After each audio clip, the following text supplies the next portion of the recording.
The scene as described is painfully familiar. Someone snaps, for whatever reason, and sets off on an aggressive, homicidal, frenzied attack. In short order, a lot of people lie dead, and there's blood everywhere. Those words could have readily applied to the American cascade of shooting rampages. But the speaker, Jeffrey Robinson, a professor of Southeast Asian history and politics at the University of California, Los Angeles, was instead offering a glimpse of what life was sometimes like 2 centuries ago in lands that are the modern Malaysia and Indonesia. A man, it was almost always a man, would feel he had endured an unbearable indignity.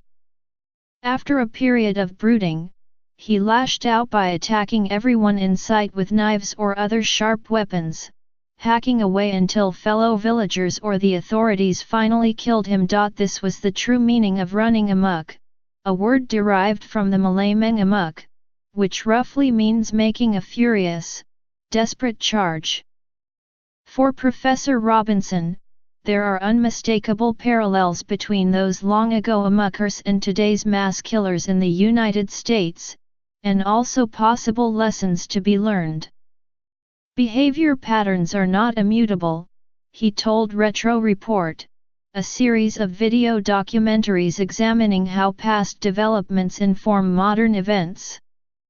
By the end of the 19th century, Malay men mostly stopped running amok. In this installment, Retro Report explores how the change came about and whether there is hope for the same in violence-plagued America.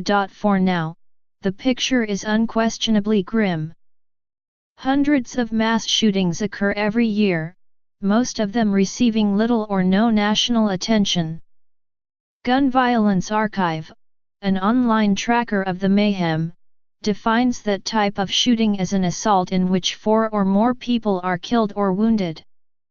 The archive recorded 324 such incidents nationwide this year through November, with at least 415 people killed and 1,725 wounded. Our society is, obviously, heavily armed.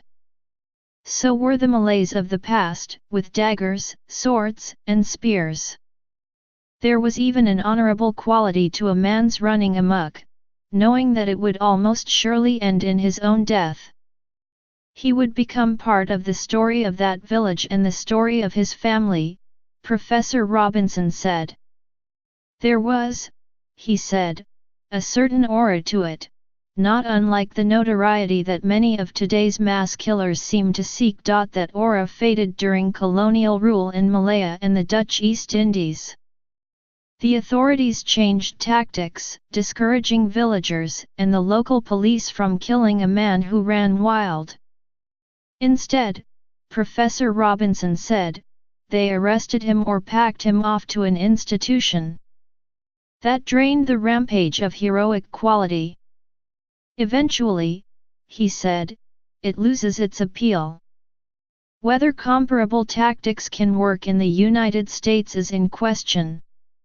For starters, some mass killers turn their guns on themselves right after their carnage, so prison or a mental hospital is out of the picture.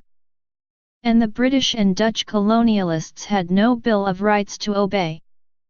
The Second Amendment complicates any attempt to confiscate the arsenal of even a man known to be deranged, and the First Amendment makes it virtually impossible to stop news organizations from writing extensively about a mass killer and possibly creating copycats in the process. Nonetheless, a reason to study the Malay experience for Professor Robinson is to learn how perhaps the past might be prevented from dictating the future.